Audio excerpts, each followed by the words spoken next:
بسم اللہ الرحمن الرحیم۔ السلام علیکم دوستو آپ جانتے ہیں کہ ڈاکٹر ذاکر نائک دین اسلام کے بہت بڑے مبلغ ہیں۔ جہاں ڈاکٹر ذاکر نائک کا علماء کرام میں بہت بڑا نام ہے، وہیں اگر فلمی ستاروں کی بات کر لی جائے تو شاہ رخ خان ایسے مسلمان بھارتی اداکار ہیں جن کے دنیا بھر میں لاکھوں چاہنے والے ہیں، ٹھیک اسی طرح جس طرح ڈاکٹر ذاکر نائک صاحب کے ہیں۔ لیکن آج سے کچھ عرصہ پہلے جب ڈاکٹر ذاکر نائک اور شاہ رخ خان ایک ٹی وی پروگرام میں اکٹھے ہوئے، اس موقع پر ان کی گئی گفتگو بہت سے لوگوں نے دیکھی ہے، مگر ڈاکٹر ذاکر نائک نے یہ پروگرام ختم ہونے کے بعد شاہ رخ خان کے ساتھ 30 منٹ تک گفتگو کی۔ اس گفتگو میں ڈاکٹر ذاکر نائک نے کیا بات چیت کی، ٹیم ہم قدم آپ کے لیے یہ ویڈیو اسی حوالے سے لائی ہے۔ ڈاکٹر ذاکر نائک سے کیے گئے سوال کے جواب میں ڈاکٹر ذاکر نائک نے شاہ رخ خان سے اپنی ملاقات کا مکمل احوال بتایا تھا۔ نہ صرف یہ بلکہ شاہ رخ خان سے متعلق وہ دلچسپ باتیں سامنے آئی تھیں جس سے جان کر آپ حیران رہ جائیں گے۔ ڈاکٹر ذاکر نائک سے اس حوالے سے کیا سوال کیا گیا تھا، پہلے آپ کو وہ دکھاتے ہیں۔ On SRK, Shah Rukh Khan's Twitter, that he said that post-show he had some discussion with you, and he has mentioned that after a post-show I had a discussion with Dr. Zakir Naik and it was very enlightening. I would like to know what was that enlightening session with Dr. Shah Rukh Khan. Yes, after the show was over, I did chat with Shah Rukh Khan for about half an hour, and it was a very good experience. I cannot discuss everything because many things were personal. Doctor Zakir Naik نے کہا کہ شو کے بعد میری ملاقات بہت اچھی رہی اور شاہ رخ خان نے بھی کہا کہ ان کا دل اس ملاقات کے بعد روشن ہو گیا ہے، مگر اس میں بہت سی باتیں پرسنل ہیں، وہ میں یہاں نہیں کر سکتا۔ ڈاکٹر ذاکر نائک نے کہا کہ یہ پہلا موقع تھا کہ میں شاہ رخ خان سے براہ راست ملاقات کر رہا تھا اور میری پالیسی کے مطابق میں نے ان کو اس سے پہلے جج نہیں کیا تھا، یعنی خبروں میں ان سے متعلق کیا آتا ہے اس کی پرواہ کیے بغیر ملاقات کر رہا تھا۔ ڈاکٹر ذاکر نائک نے کہا کہ میڈیا شاہ رخ خان سے متعلق جو بھی کہتا ہے، مثال کے طور پر وہ اسلام پر عمل نہیں کرتے یا وہ مسلمان ہو کر خوش نہیں ہیں، یہ سب چیزیں میں اپنے ذہن سے نکال کر اس سے ملاقات کر رہا تھا۔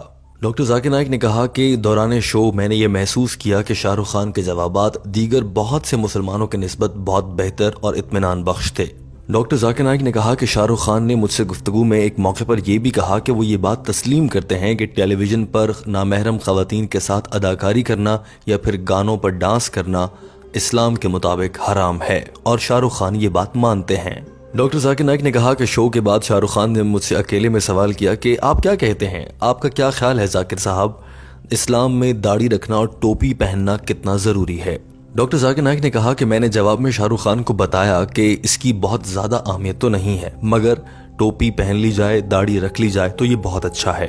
یہ بالکل ایسا ہی ہے جیسے کسی بھی امتحان کے لیے 100 نمبر کا پرچہ ہو، اس میں سے اگر آپ 80 نمبر لیتے ہیں تو آپ اچھے ہیں، مگر آپ 85 یا 90 نمبر لے لیتے ہیں تو آپ بہت اچھے ہیں۔ لیکن ایمانداری، سچ بولنا، اللہ کے احکامات پر عمل کرنا اور تمام اچھے کام کرنا، ان کے مارکس زیادہ ہیں، ایسے امتحانات میں ان کے نمبر زیادہ ہیں۔ لیکن اگر کسی نے پورے نمبر لینے ہیں تو پھر وہ داڑھی بھی رکھے گا اور ٹوپی بھی پہنے گا تاکہ اس کے میکسیمم مارکس اس کو حاصل ہو سکیں۔ ڈاکٹر ذاکر نائک نے کہا کہ داڑھی بھی اہم ہے، ٹوپی پہننا بھی اہم ہے، اور یہ سنت رسول صلی اللہ علیہ وآلہ وسلم ہے، لیکن اگر کوئی ایسا نہیں کرتا تو یہ نہیں کہا جا سکتا کہ وہ مسلمان ہی نہیں ہے۔ And cap is important. It's a part of the sunnah. But if someone doesn't keep a beard, you cannot say that he's not a Muslim. You cannot say he's not a Muslim, doesn't sport a beard or doesn't wear a cap. But, you have given a very good analogy. So you like the example. Doctor Zakir Naik نے کہا کہ امام اللہبی نام کے ایک عالم نے بڑے اچھے طریقے سے بیان کیا ہے اور بتایا ہے کہ بڑے 70 گناہ کبیرہ کیا ہیں۔ سب سے بڑا گناہ کبیرہ شرک کرنا ہے، دوسرا قتل کرنا ہے، اور اسی طرح سے آگے چلتا ہے۔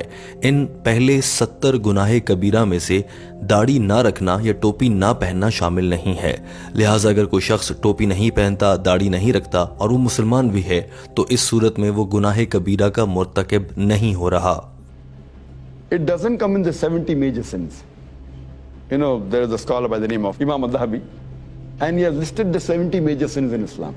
First being the shirk, then being murder, going down the line. But the beard doesn't appear. That does not mean it's not a sin. Some scholars say that it is a sunnah, mustahab. That's encouraging.